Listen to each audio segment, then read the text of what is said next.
누가복음 4장 14절부터 30절까지 제가 읽습니다. 예수님께서 성령님의 권능으로 갈릴리에 돌아가시니 그 소문이 사방에 퍼졌고 친히 그 여러 회당에서 가르치심에 무사람에게 칭송을 받으시더라.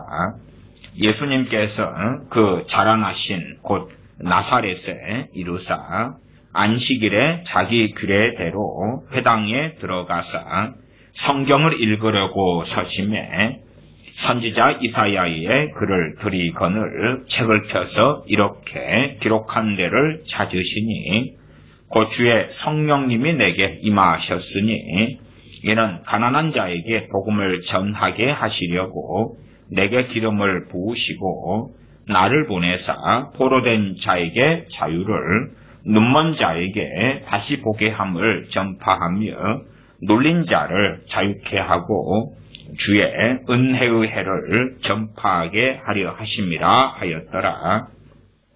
책을 덮어 그 맡은 자에게 주시고 앉으시니 회당에 있는 자들이 다 주목하여 보더라.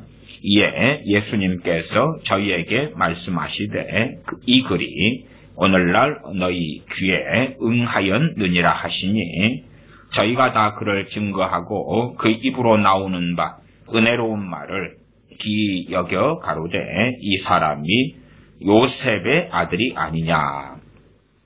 예수님께서 저희에게 이르시되 너희가 반드시 의원아 너를 고치라 하는 속담을 인증하여 내게 말하기를 우리의 들은 바 가버나움에서 행한 일을 내 고향 여기서도 행하라 하리라. 또 가라사대 내가 진실로 너희에게 이르노니 선지자가 고향에서 환영을 받는 자가 없느니라.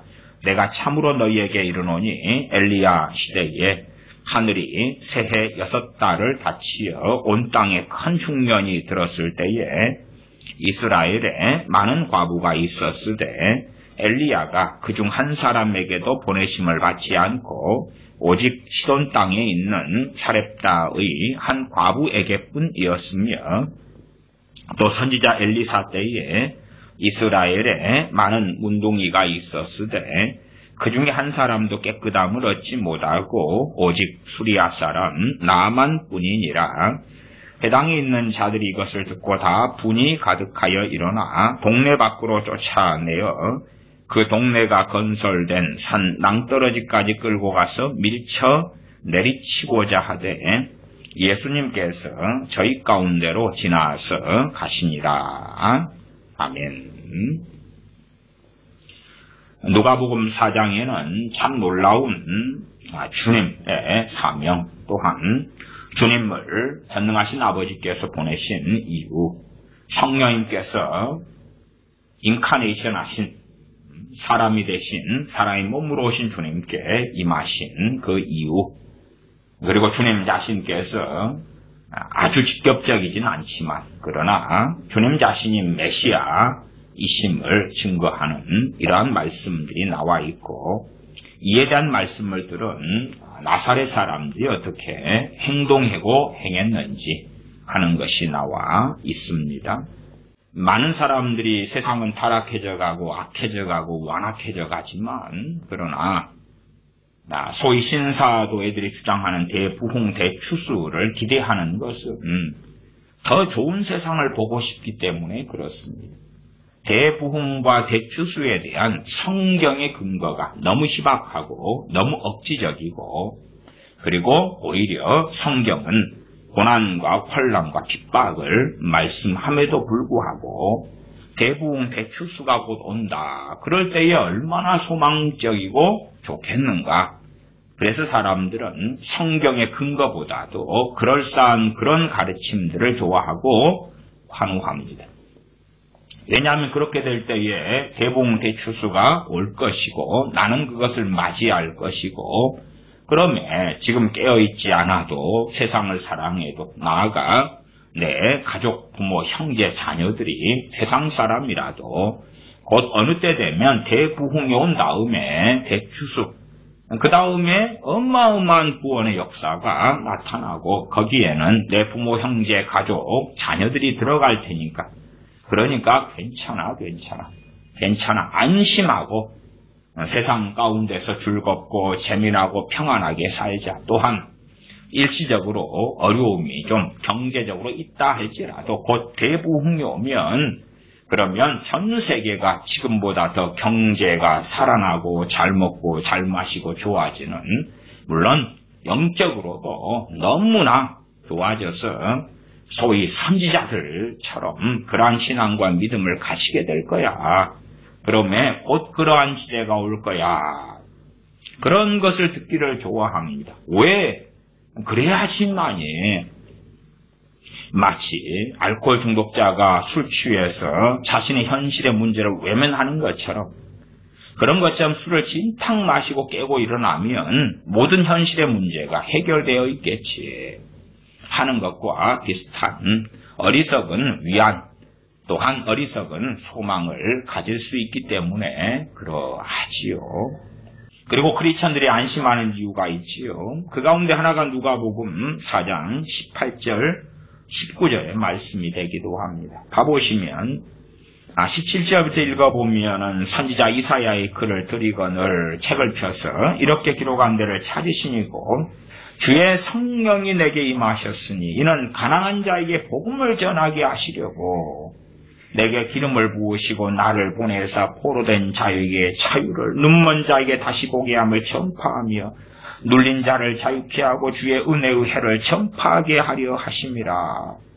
일반적으로 주의 은혜의 해 그럴 때 구약적으로는 크게는 두 개였습니다. 하나는 안식년이고요. 또 하나는 신년입니다. 주로 이제 주의 은혜의 해 그럴 때에 구약의 신년을 중심으로 생각하시면 좋습니다. 내 빚졌던 모든 것이 탕감되고 내가 빚쟁이로 노예살이하고 내 가족이 그렇게 하다가 풀려나고 또한 조상 대대로 받았던 땅을 팔아버리고 노예가 되었는데 다시 내 소유로 돌아오는 것입니다. 해방의 해다 그 말. 50년, 10년마다 해방의 해가 돌아오는데 그 주의 은혜의 해를 전파하게 하시려고 전능하신 아버지께서 그 아들을 보내셨다. 얼마나 좋아요. 이걸 육적으로 주장하고 생각하면 내 빚이 끝난다. 하나님의 은혜가 곧 주어지니까 내 매덕빚이 사라지고 또한 나의 추레했던 삶, 나의 가난한 삶, 나의 무능한 삶 그것이 아름답고 멋지고 놀랍고 위대한 삶으로 변화된다. 그러는 것이지요. 그래서 이러한 어마어마한 하나님의 사랑이 부어진다. 좋아. 나아가서 이제 목사님의 설교처럼 사랑받으면 변한다. 첫째는 하나님의 사랑을 받으면 내가 변할 것이고 사랑해 주세요. 두 번째는 우리가 우리 주변 사람들이나 가족들에게 사랑을 해주면 이제 그 사람들의 사랑을 받는 것이지요. 그러면 변한다고. 그래서 제가 시진핑이나 김정은이나 열심히 사랑을 해주시라 그 말이에요. 그러면은 아름답게 변할 테니까 살인마에게 어떤 사랑을 해주면 변합니까? 살인마를. 강도에게 내 가족이 칼에 찔려 죽어가는데 어떤 사랑을 해주시려는가요? 자, 열심히 해주시기 바랍니다. 보편적으로 불신자들은 기독교의 하나님을 무한한 사랑이 하나님이다 그렇게 가르칩니다. 자, 고등학교 때 윤리교과서에도 기독교의 하나님은 무한하신 사랑을 가진 하나님이다 그렇게 가르치는 그렇게 적어놓은 그런 윤리교과서의 글을 읽고 배우기도 했습니다. 그러나 그것은 원천적으로 거짓말이죠.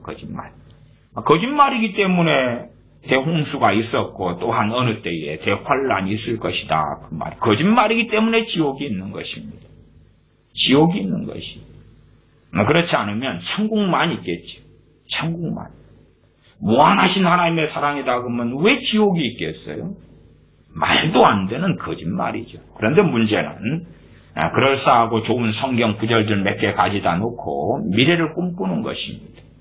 미래를 아름답게 포장하는 것입니다. 그리고 스스로 감동받고 아니라고 태만하게 살아가는 것이죠.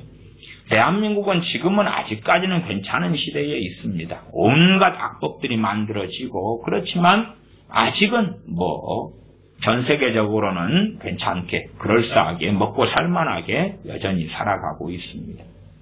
그리고 그러한 것이 이제 더 아름답고 더 좋아질 거라고 많은 크리스천들이 기대해야 합니다. 왜? 신약시대니까. 왜? 메시아께서 오셨으니까. 왜 구주께서 오셨으니까. 그리고 우리의 죄를 위하여 죽으시고 부활하시고 승천하셨고 우리를 위하여 하나님 보좌 우편에서 간구하고 계시니까. 그래서 말씀을 봐봐라. 누가복음 4장 18절을 봐봐라. 19절을 봐봐라. 얼마나 놀랍고 아름다운가.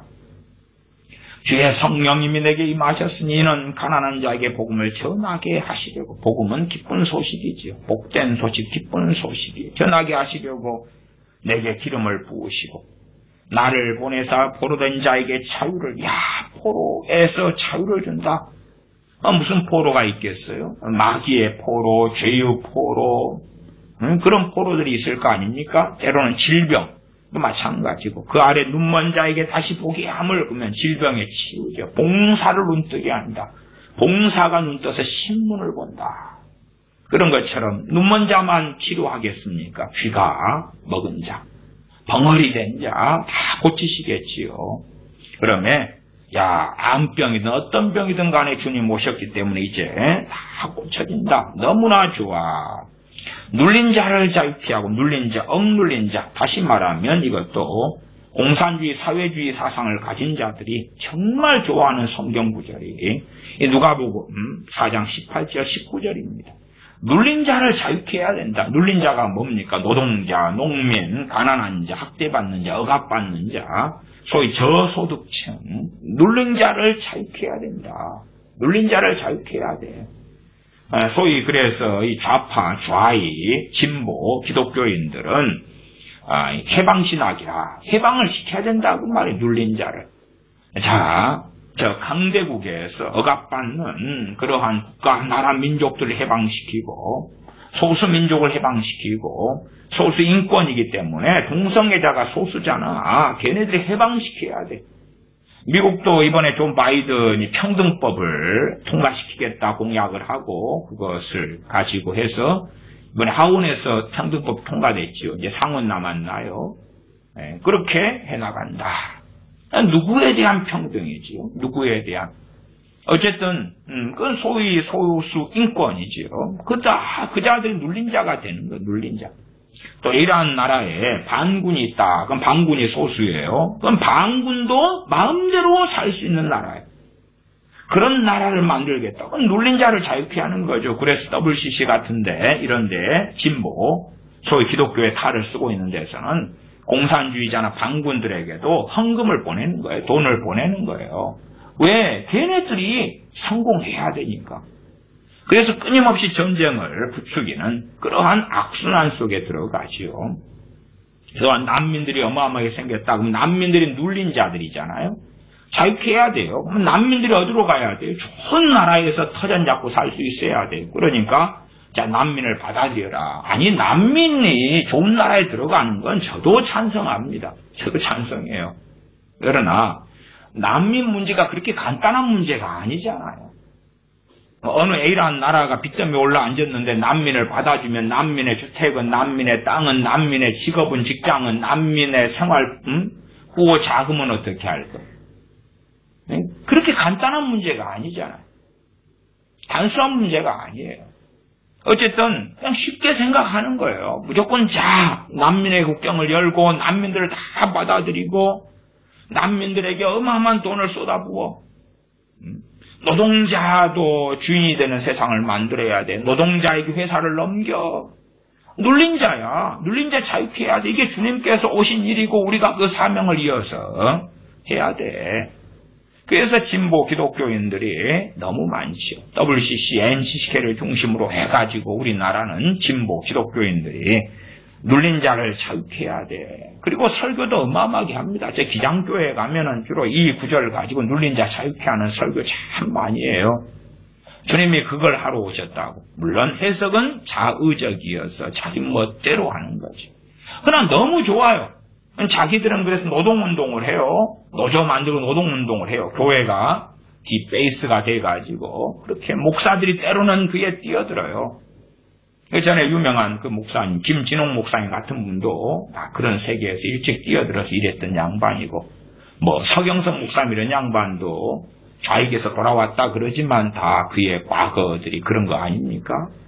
그렇게 노동자들을 조직을 만들어가지고 그래서 기업을 어떻게 해버려야 되는 거예요. 눌린 자들이니까. 그들이 눌린 자들이에요. 그래서 소수인권 눌린 자들이야. 동성애자들 눌린 자들이고, 뭐 때로는 또 여성 신학, 또 여성에 대한 여자들 당신들 눌린 자들이야. 남자들 가만두면 안 돼. 그렇게 해서 나누는 것이지요. 눌린 자를 자유케 한다. 주의 은혜의 해를 전파하게 하려 하십니다. 자, 가난한 자들에게 기본 소득을 줘야 돼. 왜? 주의 은혜의 해잖아. 가난 때문에 힘들어하면 안 돼. 다 개인당 1주택을 다 줘야 돼. 그 다음에 기본소득 일하지 않아도 한 달에 100만 원씩 주든지 얼마씩 주든지 해야 돼. 보장해주자. 항상 술만 마시고 그냥 놀고 그렇게 살아도 기본소득 줘야 돼.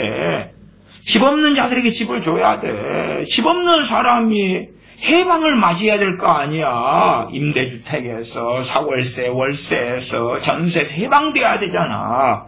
주의 은혜의 해를 전파해야 되잖아. 참 아름답죠. 그래서 정말로 이 진보 세력들에게 끔찍하게 해석되는 이 성경 중에 하나가 누가복음 4장 18절, 19절이 됩니다. 자, 그러면 주님께서 이 말씀을 하셨는데 이게 사실은 끔찍한 결과를 초래했습니다. 왜냐하면 이 말씀을 받아들일 준비가 안 된 사람들에게 말씀하신 거예요. 이게 아이러니고 문제가 됩니다. 그러나 주님이 오르셔요. 일단은 주님이 오르셔. 안 받아들이는 사람들이 잘못된 사람들이에요. 안 받아들이는 사람들. 그러면 이제 어떤 일이 벌어졌느냐. 그럴 때에 오늘 읽은 4장 14절부터 보겠습니다. 예수님께서 성령님의 권능으로 갈릴리에 돌아가시니 그 소문이 사방에 퍼졌고 친히 그 여러 회당에서 가르치시며 무사람에게 칭송을 받으시더라. 말씀을 가르치셨어요. 칭송을 받았어요. 최소한 이제 저 예수님 저분이 선지자시다. 그렇게 인정을 받으셨다 그 말이에요. 그 다음에 16절로 가면 그 갈릴리 지역에 주님의 본동네 나사렛이 있지 않습니까? 나사렛에 가시게 됩니다. 16절. 예수님께서 그 자라나신 곳 나사렛에 이르사 안식일에 자기 규례대로 회당에 들어가서 성경을 읽으려고 서심해. 그러면 이제 회당장이 두루마기 성경을 줍니다. 선지자 이사야의 글을 회당장이 주님께 드렸던 것 같습니다. 선지자 이사야의 글을 드리거늘 책을 펴서 이렇게 기록한 데를 찾으시니 두루마기 돌돌돌 말아져 있으니까 이렇게 펴면서 이제 이사야 이 부분을 찾는 것입니다. 찾으셨는데 그리고 읽으신 거지요. 주의 성령이 내게 임하셨다. 그러면서 쭉 찾아 읽으셨어요. 그리고 20절에 책을 덮어 그 맡은 자에게 주시고 앉으시니 회당이 있는 자들이 다 주목하여 보더라. 이 말씀이 메시아에 대한 구절이거든요. 메시아에 대한 말씀. 메시아에 대한 말씀을 찾아가지고 이사야서에서 찾아서 읽어가지고 낭독이 딱 끝나요. 그러면 이제 회당에 앉은 사람들이 주님을 쳐다봐요. 그런 성경학자들에 의하면 또 고고학자들의 나사렛 과거의 발굴 등을 통하면 나사렛의 인원이 작은 촌동네여서 100명에서 500명으로 봅니다. 100명에서 500명이에요. 작잖아요. 다 알아요. 100명에서 500명. 지금이야 이제 이스라엘 나사렛이 발전해가지고 몇만 명 규모의 사람이 살지만 주님 때는 가장 낙후됐고 후진했던 그러한 몇백 명 살지 않았던 곳입니다. 그래서 주님을 이제 책을 덮어 맡은 자에게 주시고 앉으셔요. 그 전에 다른 회당들에서 말씀을 가르치시고 기적과 권능을 행하신 소문을 다들 알지요. 완전 기대하고 보는 거죠. 야, 저 양반이 하필이면 메시아 구절을 찾아가지고 읽었네. 그 다음에 21절에 이에 예수님께서 저희에게 말씀하시되 이 글이 오늘날 너희 귀에 응하였느니라. 오메 세상에 자기가 메시아라는 그 이야기거든요. 22절 저희가 다 그를 증거하고 그 입으로 나오는 바 은혜로운 말을 기이 여겨 가로되 이 사람이 요셉의 아들이 아니냐. 일단 증거는 해요. 이 친구가 여기저기에서 기적을 행하고 이러한 저러한 일들을 했다. 그러면서 그 입에서 나오는 은혜로운 말을 기이 여겼다. 기이 여겼다만 놀랍게 여겼다 그 말이죠. 근데 은혜로운 말은 주님의 말씀에서 주님의 입에서 가르치며 나온 게 은혜로운 말이에요. 은혜로운 말인데 이 사람들이 은혜 받았다는 말은 아니에요. 은혜로운 말인데 듣고 놀라는 거예요. 놀래. 저 친구가 저럴 수 있어? 더군다나 그 앞에는 메시아 구절에 대하여 응하였다고 말씀하시고. 그러나 이제 해석에 약간의 소수는 아닐 수도 있어. 그런 것이니까 긴가민가 하잖아요. 내가 대놓고 메시아다 그리스도다 하신 건 아니시니까.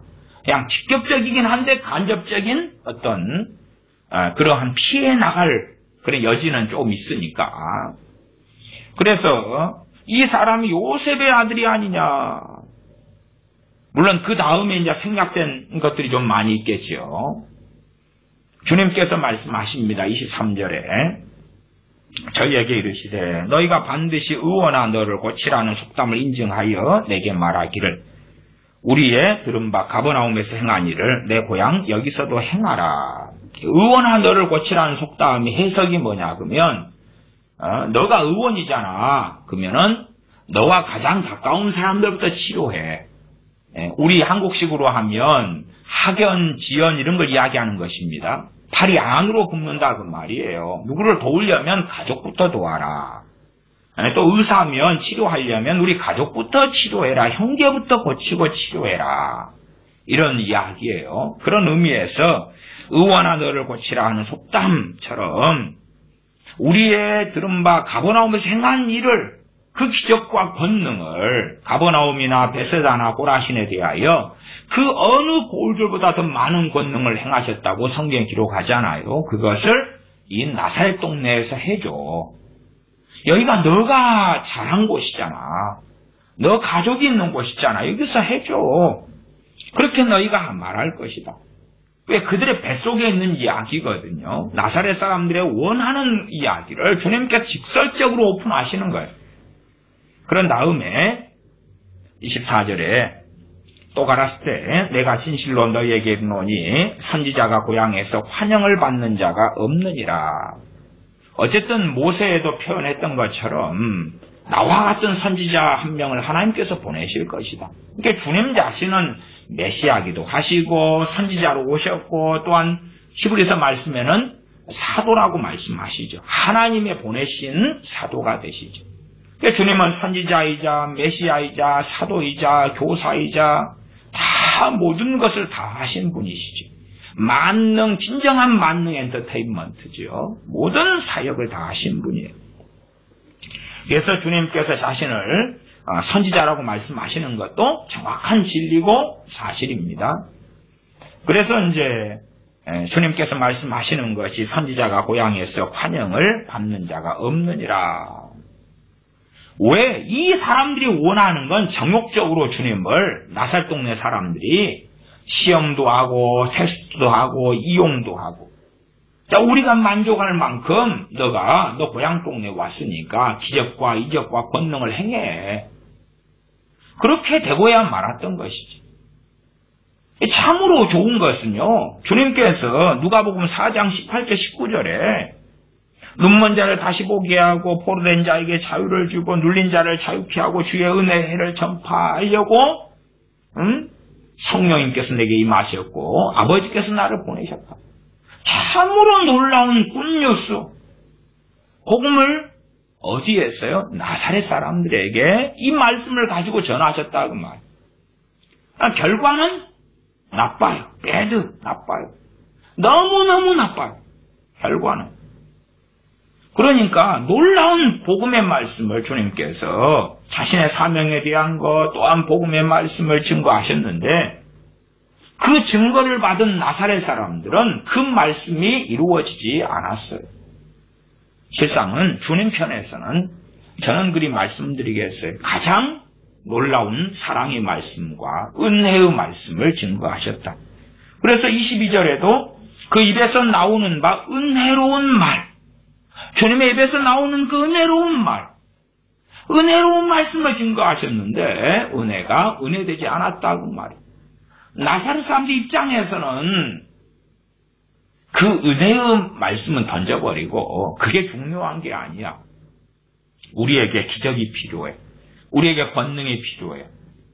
당신이 서커스 하는 단원처럼 원숭이처럼 우리의 구경할 거리가 되어줘. 우리를 행복하고 기쁘고 재미나고 신나고 그렇게 만들어줘. 여기는 너 고향이잖아. 너 부모가 살았고 너 동생들이 지금도 살고 있잖아. 그러니까 여기에서 우리가 원하는 기적과 이적과 권능을 마음껏 해줘. 그냥 우리 집에 내일 와? 그러면 알았습니다. 그리고 자 이거 해봐. 예. 그러면 다음 날은 넙적이네. 해서 우리 집에 와봐. 예. 알았습니다. 그렇게 해. 너 그렇게 해. 그것이에요. 그렇게 된 거예요. 가장 귀한 굿뉴스를 정했는데 그러면 이제 목사님은 사랑받으면 변한다. 그럼 변화시키려면 주님께서 알았습니다. 원하는 대로 막 해줄게요. 쏟아부어 줄게요. 사랑을 더해줄게요. 주님께서는요 여기에서 커트를 시켜버리십니다. 하나님의 사랑은 무한하지 않습니다. 하나님은 사랑이신 분이 맞아요. 그러나 하나님은 공이시고 소멸하는 불이 되십니다. 하나님은 자비로우십니다. 그러나 언제까지 참으시지는 않으신다 그 말이에요. 하나님의 성품에 대해 균형을 이루지 않으면 그러면 사람들은 자기가 원하는 대로 이상한 길로 달려가면서 하나님에 대하여 조롱하고 모독하고 모욕하면서도 당당하게 강팍하게 악하게 살아갑니다. 그러한 자들에게 하나님께서 당신을 사랑하십니다 그러고 있으면 그들은 조롱하겠지. 비웃겠지요. 내가 이렇게 악하게 살아가는데 나를 여전히 사랑한다고 하네. 좋아. 그러면 나를 사랑한다며 돈을 좀 줘보라 그래. 나를 사랑한다고 돈 한 100억 정도 줘봐. 그렇게 하면 내가 혹 알아? 그 나를 사랑한다는 하나님을 믿어줄런지. 그런 악한 자들이 이제 어마어마하게 많아졌습니다. 우리의 자녀 세대들도 부모 품 안에서 교회를 왔다 갔다 예배당을 출입하고 설교를 듣다가 부모 품을 벗어날 때쯤 되면 빠이빠이 하고 거의 다 떠나버리고 있습니다. 왜냐하면 부모 품에 있을 때에 배웠던 것은 기복주의거든요. 제가 기복주의에 대하여 최근에도 설교했습니다. 대한민국 교인들은 태반이 기복주의에 여전히 사로잡혀 있어요. 기복주의란 네가 원하는 것 기도해 응답해줘. 하나님이 돌봐줄 거야. 함께 해줄 거야. 천국 보내줄 거야. 괜찮아. 그렇게 자녀들이 해놓는데 이 자녀들이 머리가 굵어지면서 엄마가 가르친 대로 교회 목사님이 가르친 대로 하나님을 지배하고 조종하고 이용해 보려는데 하나님께서 협조를 안 해주시는 거죠. 그러니까 결국은 하나님 안 계셔. 빠이빠이. 하나님 나를 성공시켜 보세요. 하나님 내게 돈 좀 주세요. 아파트 좀 주세요. 좋은 직장 주세요. 이쁜 멋진 대단한 남자여자 주세요. 배우자 주세요.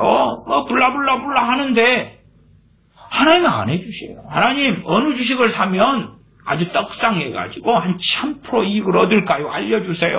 안 그러는 거예요. 하나님 그러면 내가 주식 살 테니까 그 주식이 1000% 올라서 10배의 이익을 얻게 해주세요. 그리고 주식을 샀는데 폭락해 버리는 거예요. 하나님 왜 내가 그렇게 기도했는데 배신을 때리십니까? 그걸 달라드는 거예요. 그러면서 하나님 안 믿겠다는 거죠. 물론 부모 품 안에 있을 때도 안 믿었어요. 안 믿었어. 하나님의 영광을 위하여 사는 것도 아니고 참된 믿음과 신앙과 회심을 가진 것도 아니에요. 믿는 척 했던 거지. 그러나 이제 부모 품을 떠나니까 필요한 게 많잖아요. 부모 품에서는 부모가 공급을 어지간히 해주니까 하나님께 기도하고 요청한 다음에 안 받아도 부모를 통해 다 받을 수 있단 말이에요. 어지간한 건. 부모 품을 떠난 다음에는 씀씀이도 커지고 필요한 돈도 많고 직장도 필요하고 배우자도 필요하고 집도 필요하고 차도 필요하고 성공도 필요하고 다 필요하잖아요. 그러니까 이제 하나님 내놓으시오. 내놔. 근데 안 주시거든? 안 주셔. 그럼 빠이빠이지. 잘 계세요. 잘 계셔. 나는 안 믿을라요. 왜 기복주의로 배가 불렀습니까? 배를 위하고 배를 섬기는 자들이 배를 섬기는 자녀를 만들어 놨으니까. 그러니까 자기 배를 위하시지 않는 하나님을 만나면 기분이 나쁘죠. 대한민국의 목회자들이 그러한 기복주의를 끊임없이 가르치죠. 그 가르칠 때 또 사용한 구절이 좌파 진보 기독교인이 누가복음 4장 18절 19절 그들만 사용한 게 아니라 기복주의를 가리키는 자들도 누가복음 4장 18절 19절을 가지고 주의 은혜의 해를 전파하게 하려 하십니다. 그러면서 막 너무 좋아해요. 서로 너무 좋아해요. 너무 좋아해요. 자, 희년이 온다. 희년 기쁨의 해가 온다. 해방의 해가 온다. 우리가 가난해서 해방됩니다. 가계 저주 같은 것도 자, 귀신 역사에서 가계 역사는 가난의 영 역사에서 가난하게 하는 것이니까 자, 내가 기도 좀 해줄게요. 가난의 영만 떠나가면 그 다음에는 뭐 가난하게 하는 귀신이 있으면 부자 되게 하는 귀신도 있겠다. 아니, 가난의 영을 떠나가라. 금방 가난 떠나가고 이제 임대에 살던 사람이 자가주택을 얻게 되고 자가 아파트를 얻게 되고 강남 아파트를 얻게 되고 막 그러는 거예요. 그 망상 속에서 달려가고 살아가는 거예요. 자, 주의 은혜를 전파하게 하심이라. 주님 그렇게 하시려고 오셨습니다. 가난한 자에게 복음을 전하시려고 오셨지요. 여러분 가난하지요. 주님의 복음을 받고 믿음을 얻고 그 다음에는 여러분이 곧 부자가 됩니다. 부자가. 포로된 자에게 자유를 주시려고 했지요. 자, 여러분 어떤 당신들 보니까 남편이 학대하고 억압하는 남편의 포로구만요. 그러면 남편을 아름답게 하나님이 변화시켜 줄 거예요. 그 다음에는 이 놀라운 주의 은혜의 해가 이루어지는 거 아닙니까? 블라블라블라블라.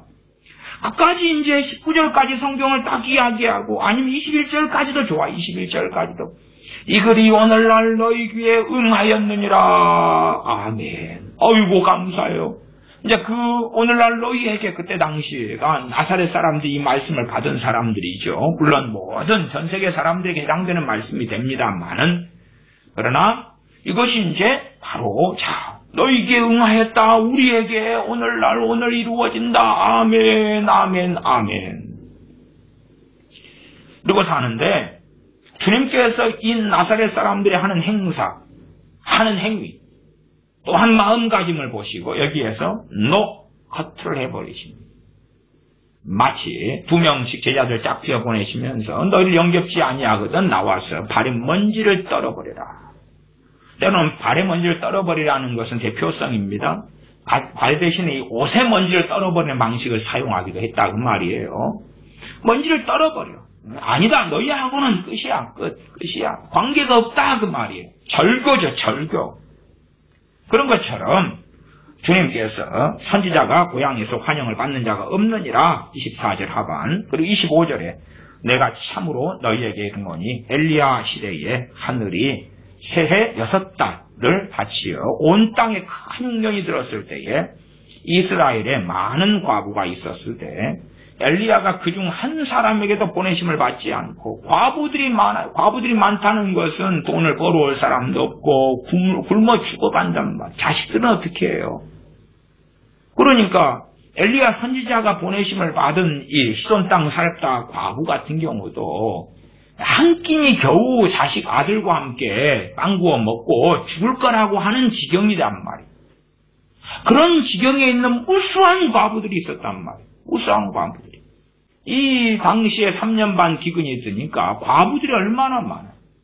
굶어 죽어가고 자식이 굶고 비참하죠.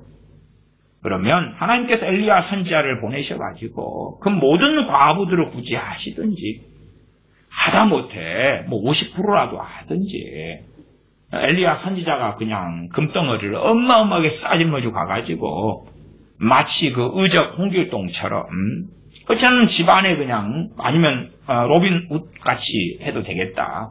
그렇게 뭘 갖다 주는 거예요. 그냥 갖다 줘. 막 엽전 꾸러미를 집어 던져주고 금덩어리를 집어 던져주는 거예요. 이걸로 김과부네 먹고 사시오. 이 과부 먹고 사시오. 박과부 먹고 사시오. 던져주는 거예요. 그러면 아이고 감사해요. 역시 선지자심이십니다. 누가 돈을 갖다 놨을까? 들어보니까 엘리야 선지자시라네. 와, 역시 하나님은 우리를 너무너무 사랑하셔. 우리를 버리시지 않고 함께 하시네. 그럴 텐데 주님께서 정확히 성경을 가지고 말씀하셔요. 아셔야 되는 것은 하나님께서 구약의 하나님과 신약의 하나님이 같은 분이시다 그 말이에요. 같은 분이시여. 야, 구약에서는 참 하나님 아버지께서 매정하시게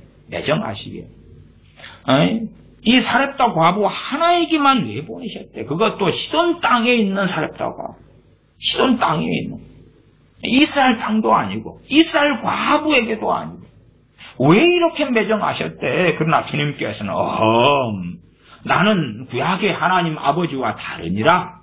나는 너희를 위하여 십자가에 달리기 위하여 피를 흘리기 위하여 내 목숨을 주기 위하여 왔기 때문에 나는 구약의 하나님께서 엘리야 선지자를 통해서 하셨던 그러한 겨우 사렙다가 뭐 하나만 먹여 살려서 기근을 지나게 하는 그런 거 안 한다. 나는 그냥 너희들 전부를 다 먹여 살릴 거야.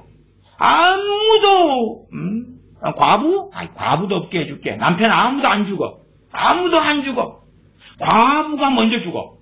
아니 과부가 아니라 여자가 먼저 죽어. 남편이 나중에 죽을 거야. 과부가 안 생겨. 호레비만 생겨. 과부가 이제 그 아내가 한 90살까지 살고 남편이 92살이다 그러면 아내가 먼저 죽은 다음에 그 다음에 이제 몇 년 더 살다가 호레비로 살다가 죽는 거죠. 과부가 없어 과부가. 그 다음에 혹시 과부가 지금 있잖아. 그러면은 다 보장해줄게. 다 잘 살게 해줄게. 다 잘 먹게 해줄게. 염려하지 마.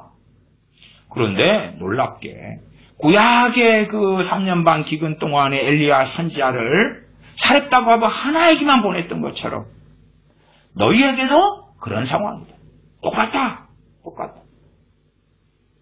말하자면 너희는 하나님의 긍휼과 사랑의 대상이 아니다. 가장 긍휼과 사랑의 복음을 이사야서를 인용해서 주님께서 4장 17절, 18절, 19절에 전하셨다고 말이에요.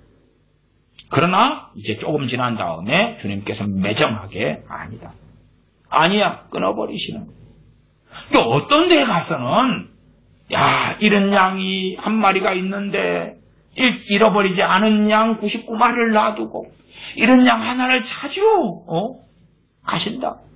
나는 선한 목자다. 근데 여기서는 누가복음 4장은 안 그러는 거예요. 물론 출발은 주의 성령님이 내게 임하셨으니 이는 가난한 자에게 복음을 전하게 하시려고 내게 기름을 부으시고 나를 보내사 포로된 자에게 자유를 눈먼 자에게 다시 보게 함을 전파하며 눌린 자를 자유케 하고 주의 은혜를 전파하게 하려 하시니라. 이것처럼 이제 당신이 얼마 전에 이사야서 읽으셨잖아요. 그 다음에 이것이 오늘날 응했다고 그랬잖아요. 그러면 눈먼 자 빨리 고치시오. 눌린 자 자유케 하시오. 우리 가난한 자 좀 부자 좀 되게 만드시오. 요구할 수 있잖아요. 바로 당신 얼마 전에 했던 이야기 아니오. 그렇게 하시오. 그런데 결국은 너희들하고는 상관없어. 아니 유명한 목사님 설교처럼 사랑받으면 변한다며. 그럼 주님같이 사랑이 많으신 분이 어디가 있냐 그 말이에요. 거꾸로 이제 하나님은 사랑이 많은데 주님은 좀 매정하시다. 근데 어떤 자들은요, 구약의 하나님은 너무 매정했는데 신약의 예수님은 너무너무 관대하고 사랑이 많아. 그러다가 이런 구절을 발견하게 되면 거꾸로 주님이 좀 매정한데 하나님은 너무너무 사랑이 많아. 그런 거예요. 그게 거짓말인 것은 요한복음 12장에 보면 주님은 그렇게 말씀하시죠. 내가 내 자의로 말한 것이 아니요. 나를 보내신 아버지께서 나의 말할 것과 이룰 것을 친히 명령하여 주셨으니 주님 말씀이 곧 아버지 말씀이다. 같은 말씀을 하시는 거예요. 아버지 하나님이나 주님이나. 그러면 이상한 어리석은 망상에 들어가서는 안 되겠지요.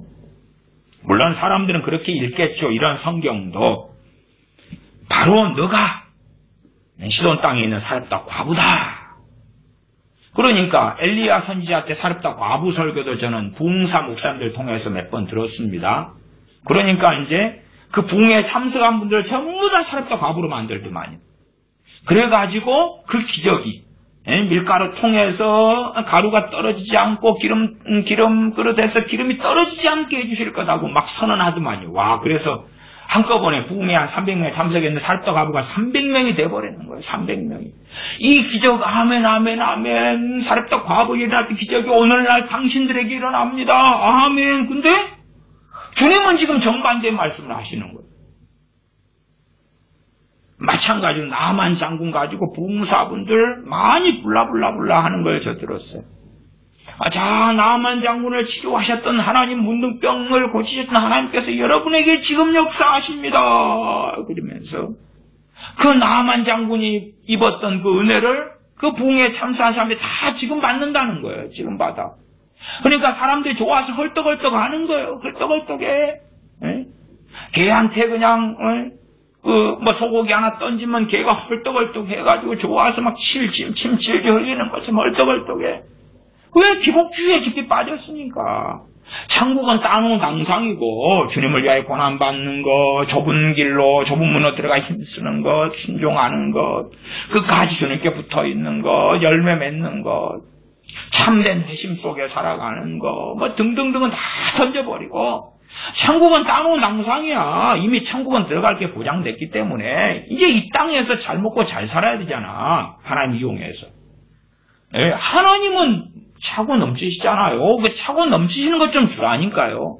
하나님은 전능하시잖아요. 그 전능하심을 나한테 조금 베풀어 달라니까요.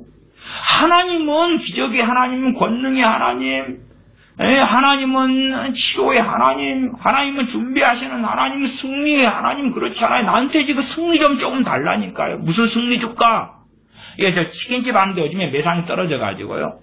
치킨집 매상을 여기 주변에 그냥 사람들은 비교할 수 없이 그냥 한 1000% 주세요.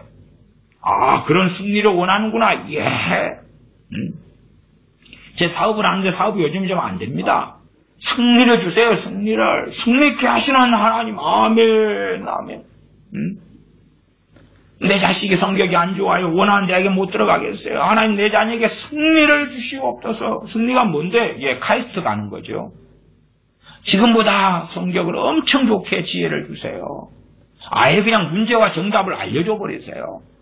이제 신학교 다닐 때도 신학생 중에 그런 사람들이 있었어요.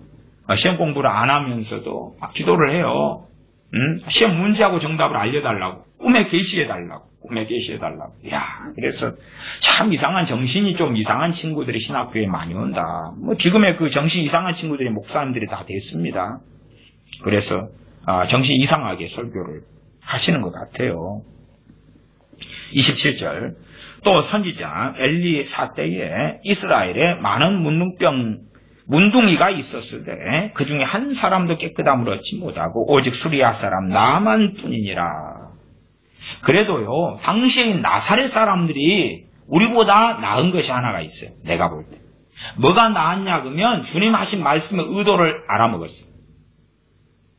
너희들은 대상이 아니야 그 말이에요. 하나님의 그 은혜의 대상이 은혜를 전파하게 하려 하심이라 했는데 실상은 소수란 말이죠. 더군다나 생각해 보세요. 가난한 자에게 복음을 전하게 하시려고 그랬지요. 그러면은 이 갈릴리 지역에서요, 가장 열악하고 가난한 지역에 꼽히는 것이 나사렛입니다. 가난이 장땡이 아니에요. 가장 가난한 지역에 속하는 곳이 나사렛이에요. 나사렛에서 어찌 선한 것이 날 수 있느냐 그랬죠. 나다나엘이. 가장 열악하고 가장 그냥 아이고 우리 동네 이야기로 하면 깨떼기라 깨떼기. 가장 저 꼴차게 있어가지고 아무것도 몰라. 뭐 없어요 그냥. 그러니까 너 영화 봤어? 그런 게 뭔데? 너 텔레비전 본 적 있어? 그건 뭐야? 먹는 거야? 네 커피 마셔봤어? 너 다방에 가봤어? 뭔데 그게? 백화점은 알아? 몰라. 그게 이제 깨떼기죠. 우리 동네는 왜 화양면 깨떼기라고 그런 데 있어요. 꼴차에. 제가 전에 순천 산 몇 개 넘어서 산속 깊이 들어가서 전도여행을 간 적이 있는데 가니까 그 산속 깊은 곳에 딱 내 집 있어요. 할머니 할아버지들 딱 내 집 살아요. 이게 그게 완전히 꼴짜기 속에. 그런 데가 이 나사렛이에요.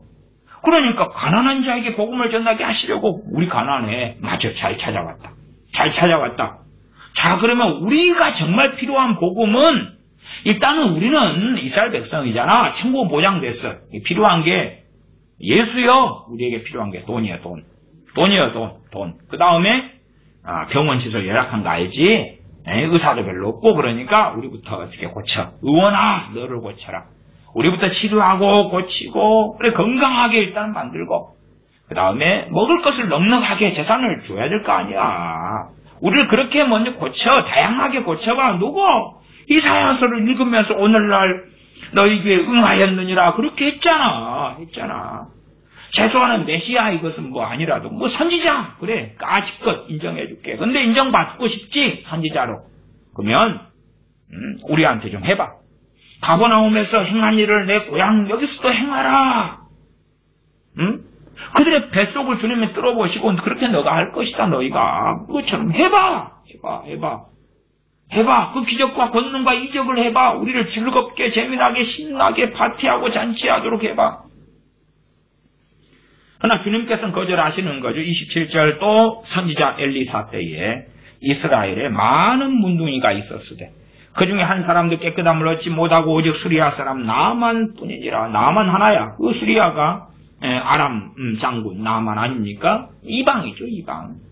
이방인 하나라. 이방인 하나.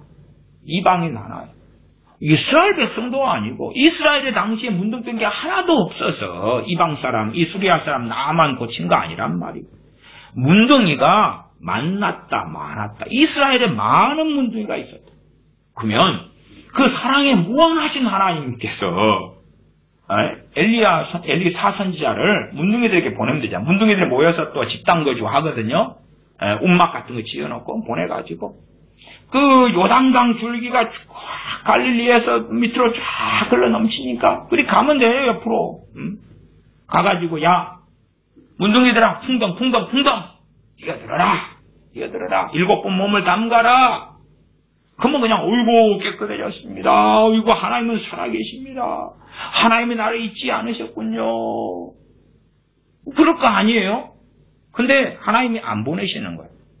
갑절의 영감 기름 부음 능력을 받은 엘리사 선지자를 문둥이들에게 보내시질 않아요.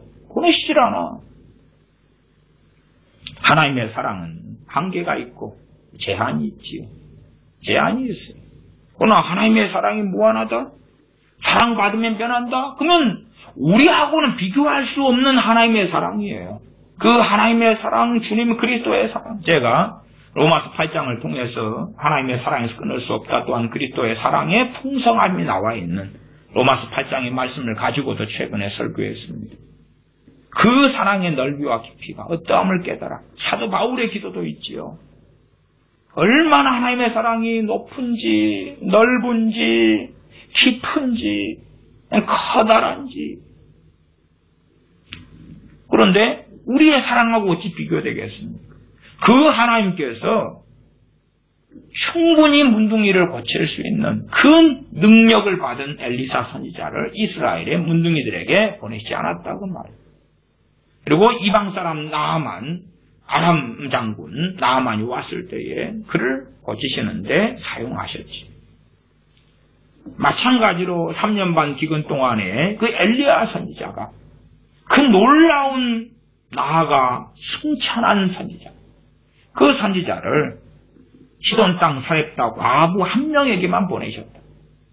우리는 미련해가지고 이제는 이 구절도 이해를 못해요. 왜? 이상한 망상 속에 들어갔으니까. 그런데 다행히 나사렛 사람들은 주님이 하신 말씀을 이해를 해버렸어. 너희는 아니야. 너희는 하나님의 사랑과 긍휼의 대상이 아니야. 너희는 아니야. 발에 먼지를 떨어버린 것과 같아요. 그러니까 이해를 해서 28절에 해당에 있는 자들이 이것을 듣고 다 분이 가득하여 분노가 가득한 것이에요. 자신들이 기대한 하나님의 사랑이 있잖아요. 아니면 자기 동네 출신이 주님이시기 때문에 주님께 기대한 선지자로서의, 또한 주님께서 가버나움에 행한 그 기적과 이적과 권능, 다른 곳에서 행하신 것 소문 다 듣고 아는데 좀 해보라니까 그것도 안 하고 오히려 자기네 입장에서는 말도 안 돼. 우리는 하나님의 백성인데 무슨 우리가 긍휼을 못 받아? 은혜를 못 받아? 왜 대상이 아니야? 왜 우리한테 이런 말도 안 되는 말씀을 하는 거야? 우리한테 은혜로운 말씀을 하라니까. 그러니까 진실로 이 나사렛 사람들이 제정신을 가졌다면 기회는 있었어요. 왜? 회개하며 통곡하면 됐거든. 가슴을 치며 통곡했으면 됐단 말이에요. 하나님께서는 강팍할 자를 강팍하게 하시고 긍휼히 여길 자를 긍휼히 여기시기 때문에 긍휼을 받으려면 겸손함이 최상의 답이라고 성경은 항상 이야기하지. 그러나 이들은 오히려 주님 말씀 듣고 분이 가득하여. 누가요? 회당에 있는 자들. 왜? 회당에서 말씀을 전하셨기 때문에. 분이 다 가득해가지고 일어나 동네 밖으로 쫓아내요. 주님을 쫓아내요. 이제 어디까지요? 동네 밖으로. 동네 밖에 나가 주방이죠. 그리고 그래도 주님을 쫓아내도 그 분이 끝나진 않지요. 그러면 주님을 그 동네가 이 건설된 산 낭떠러지까지 끌고 가서 밀천 내리치고자 하죠. 죽여버리려고. 주님을 낭떠러지까지 끌고 갔단 말이에요. 주님께서 저희 가운데로 지나서 가십니다. 주님을 밀어버리려 그럴 때 주님께서 주님의 그 권능이 나타났겠지요. 그 다음에 이제 홍해를 가르는 것처럼 가르고 통과해 가신 거예요. 갑자기 주님을 죽이려는데 갑자기 스톱 상황이 벌어졌겠지. 아니 주님 말씀을 들었으면 누가복음 4장 18절 19절 주의 성령이 내게 임하셨으니 어디 나사렛에서 나사렛 회당에서 한 거예요. 사람도 많지도 않아. 그 나사렛 회당은 쬐깐한 거예요. 쬐깐한 거. 그렇게 어마어마한 대형 교회처럼 크지 않아요. 집회를 하면 말씀 좀 전하면 회개가 터지면서 그냥 은혜를 받고 아이고 정말 당신께서 이사야 선지자를 통해서 말씀하신 그분이군요. 참 선지자군요. 메시아시군요. 돼야 될 거 아니에요. 나사렛 사람들 인구가 5,000명, 10,000명, 10만 명, 100만 명, 1,000만 명도 아니고 근데 주님 죽여버릴 끌고 가는 거예요.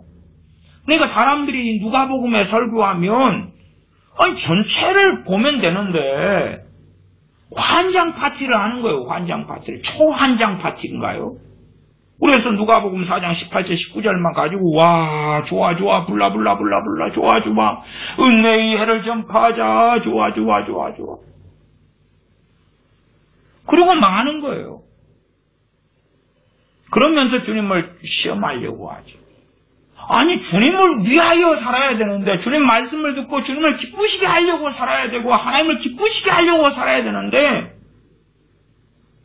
이용을 하는 거예요. 당신 믿어줄게 나한테 뭐 해줄 거야? 당신 섬겨줄게 뭐 해줄 거야? 예배당에 가서 예배 좀 드려줄게. 구약시대에 이스라엘 백성으로 한다면 제사 좀 지내줄게 뭐 해줄 건데?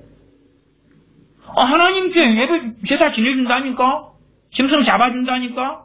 소 잡고 송아지 잡고 염소 잡고 양 잡아 죽인다니까? 그러니까 뭐 해줄 건데? 몇 마리나 잡아줄까? 1,000마리 잡아줄까? 1,000번째로? 뭐 해줄 건데? 해줘. 우리한테 풍성하게 해줘. 그게 사랑이잖아. 풍성하게 해줘. 그럼 우리가 리액션을 해드릴게. 피드백을 해드릴게. 그렇게 살아가는 거예요. 주님께서 좀 오셨으면 선물 보따리 가지고 찾아오시고 선교사님들이 오지에 갈 때 되면 약품 들고 가고 또 이리저리 가난한 사람들이 쓸 것들 들고 가잖아요. 근데 선교사님들을 막 온다 그러면 환영을 해요. 기다려요. 헬리콥터 타고 가고 경비행기를 타고 가고 왜 오지 같은 데는 이렇게 차가 다닐 수가 없기 때문에 그러죠. 기다려요. 원주민들 나와서 막 손수건 흔들면서 막 할렐루야 그러고 기다려요. 왜? 물건 가지고 오니까. 선물 보따리 가지고 오니까. 주님이 잘못하신 거예요. 주님이 요즘에 선교사님들한테 배우셔야 돼요. 선물 보따리 잔뜩 가지고 안겨줘야 돼. 마을, 소를 잡아라, 돼지를 잡아라. 물론 유대인들은 돼지 안 먹었습니다. 요즘식으로 바꿀 때에. 닭을 잡아라, 닭 1,000마리 잡고, 소 잡고, 양 잡고, 염소 잡고, 파티를 하자. 한 집당 돈 한 100데나리온씩 돌려. 옷을 몇 벌씩 돌려라. 병자들 빨리 와라. 다 고쳐줄게. 그러면 와, 선지자인 모양이야. 우리 동네에도 선지자 한 명 나왔네. 와, 프랭카드 걸고, 야, 우리 동네 나사렛 예수 선지자 나셨네. 할렐루야. 그리고 프랭카드 쫙 걸어놓을 거 아니에요. 동네의 자랑이 되지, 동네의 자랑이. 우리 출신이란 말이야. 개천에서 용났네. 우리 출신이야. 그래서 와, 선지자 예수님 만세. 프랭카드를 막 집집마다 걸어놓을 거 아니에요. 동구밖에는 당연히 걸어야 되고. 그런 걸 기대를 했겠지요. 그런 걸 기대했어요. 나아갔어요. 뻔하잖아요. 우리 생각해 보세요. 지금 우리가 사는 형편보다 당시엔 나사렛 형편은 훨씬 더 심각해요. 식민지지, 저기 깨떼기, 여기 꼴창. 정말 가장 가난한 사람들이 사는 동네. 그러니까 뭐가 필요한 게 많잖아요. 필요한 게 많아. 거기에 이제 또 애들은 또 많이 나왔어요. 얼마나 더 힘들어요. 아니, 나사렛이 그런 동네예요. 얼마나 많이 필요하냐, 그 말. 로마의 식민 시대고, 이상한 왕들이 통치하고 다스리고, 가난해 죽겠고. 정말로 주님이 인기 끌어버리려면 쉬워요, 그냥. 돈을 좀 퍼주면 되는 거예요, 퍼주면 되는 거예요. 선물 안고 오면 되지. 물론, 그들이 원하는 기적과 권능도 팡팡팡 해주는 거고. 그러나, 주님께서 거절해 버리시잖아요. 다른 본문에는 소수의 병인에게 안수하여 고치셨다. 저희의 믿음 없음을 이상히 여기셨다고 말씀해요. 저들이 믿지 아니함을 인하여 권능을 행하실 수 없으셨더라고 이야기해요. 뭘 안 믿어요? 주님을 안 믿어요. 이용만 하려는 거예요. 주님을 자기 마음대로 끌고 가려는 거지. 자기들의 성공과 만족을 위하여 주님을 사용하려는 것. 그러면 당신, 그래, 너 우리 동네 선지자로 인정해 줄게.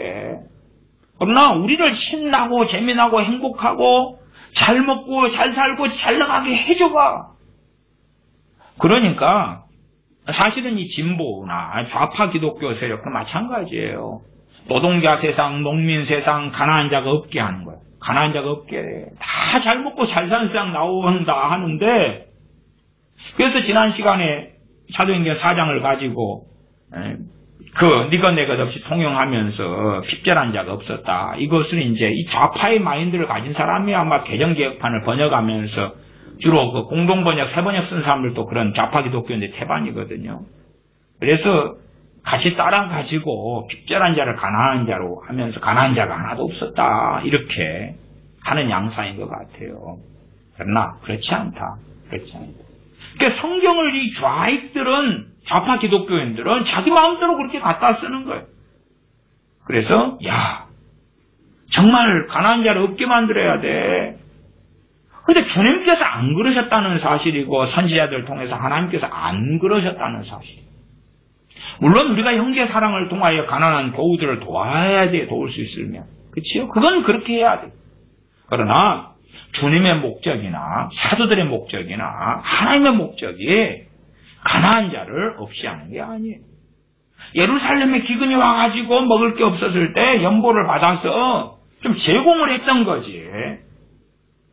먹을 것을 공급하는 그런 정도, 혹은 잘해봐야 플러스 알파란 말이에요.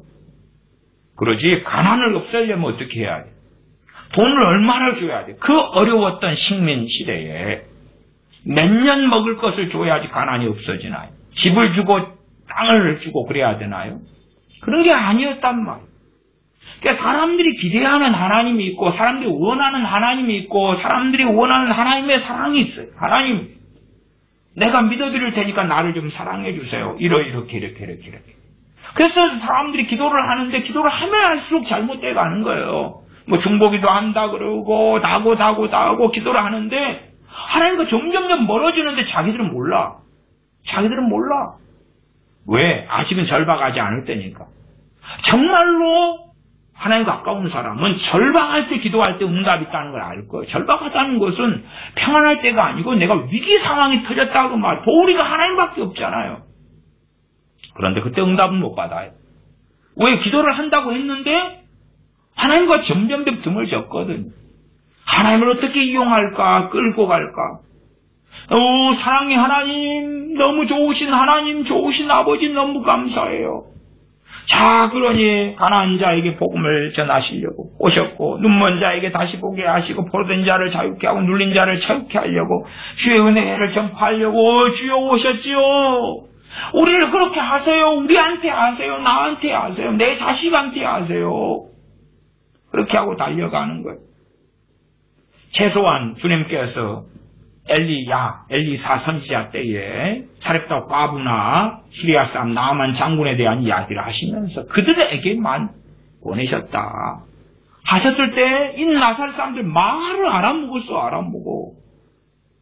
아니 근데 진실로 알아먹었다면 그들은 가슴을 치고 회개했어야 마땅한데 그렇게 하기보다도 그냥 우리한테 안 한다고? 우리가 원하는 대로 안 해준다고? 그리고 분노가 나서 주님을 죽이려고 끌고 갔다. 그 말이에요. 사람들이 좋아하는 거. 주님 자신이 하나님의 본체시고 현현이신데 주님이 나타났으면 그냥 나사렛 사람들 회개가 뻥뻥 자빠지면서 요즘에 뻥뻥 자빠지는 거 옛날부터 좋아하잖아요. 불러불러하고 좋아하는 거.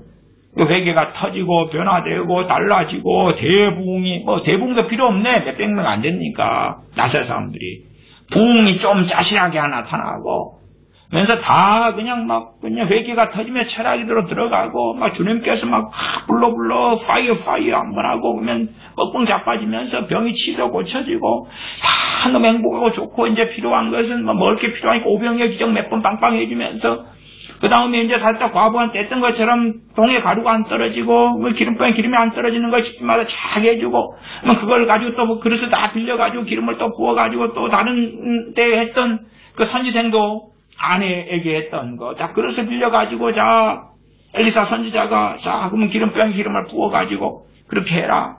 그 다음에 이제 그런 다음에 다 그걸 가지고 팔아가지고, 너 빚 갚고, 나머지는 생활비 해라. 너희들 기름병 다 들고 와봐. 손 한 수 한번 빵빵빵 해주고. 그래서 그냥, 저 나사렛 동네에서는, 감람류가 난다네. 감람류 생산지. 이상하네. 감람나무 피우는 것도 별로 없는데, 감람류가 어떻게 난대. 나서 예수님께서 거기에서 선지자로서 기적을 행해가지고 그 집들이 가진 기름병은 기름을 아무리 부어도 안 떨어진다네. 통에 이고 상인들이 그리고 왔다 갔다 하고 아니면 이제 기름병을 그냥 큰 돈으로 바라보는 거예요. 부어도 안 떨어지는 기름병을 이거 경매 붙일게 100억, 1000억, 1조 누가 줄 거야? 가져가. 그러면 이제 공장을 누가 차려가지고 그냥 그 기름병을 갖다 거꾸로 해가지고 줄로 묶어놓으면 되잖아요. 그래가지고 그냥 너는 빨리빨리 기름 채우지만 그래도 옮겨 그래가지고 수출하고 그래서 저 나사렛 동네에서 이제 이스라엘을 먹여 살린다네. 외국에 수출하고 그러면 전쟁이 일어나겠죠. 이제 기름병을 빼뜨려야 되잖아요. 그러면 이제 유물이 돼가지고 총싸움하고 칼싸움하고 화살 날라다니고 그 기름병 빼뜨리면 나라가 먹고 살 수도 있잖아요. 정말 정신 나간 미치광이 생각들, 믿음들, 신앙들. 그러면 이 썩어 빠진 기복주의를 어디서부터 고칠 수가 있을까요? 우리 자녀들에게 자기 배만 위하는 이 짐승들을 어떻게 고칠 수가 있을까요? 성경을 자기 마음대로 해석하는 이 정신 나간 이 짓들을 어떻게 고칠 수가 있을까요? 참으로 주님께서 복음을 전하시고 말씀을 전하셨을 때에 그 은혜에 감격하고 감사하며 엎드리는 그 겸비함을 누구에게서 찾을 수가 있을까요? 기도하겠습니다. 아버지 하나님, 우리가 참으로 어리석습니다. 주님의 복음을 우리가 들을 때에 더 이기적이 되고 더 강팍해지고 더 교만해지고 더 오만해지는 악한 자들이 아니라 주님의 그 복음을 들을 때에 더 겸비해지고 더 엎드리며 더 찬양하며 더 감사하며 더 노래하며 더 주님을 또한 아버지 하나님을 사랑하는 그러한 자녀들이 되게 하여 주시옵소서. 주님께서 나를 위하여 무엇을 해 주실까가 아니라 내가 어떻게 어려운 환경 속에서 또한 가난한 삶 속에서라도 핍박 속에서라도 주님께서 나를 위해 생명을 주셨기 때문에 어떻게 주님을 위하여 살아야 할까? 어찌 주님을 위하여 살다가 인생을 마감하거나 주님 오실 때에 주님을 배울까? 그렇게 주님 앞에서 생각하고 고민하고 이 땅에 남은 때를 사는 우리가 되게 하여 주시옵소서. 우리 주 예수님의 이름으로 기도하옵나이다. 아멘. 축도하겠습니다. 이제는 우리 주 예수 그리스도의 은혜와 아버지 하나님의 크신 사랑하심과 성령의 교제 교통하심이 하나님의 자녀들에게 영원토록 함께 있을지어다. 아멘.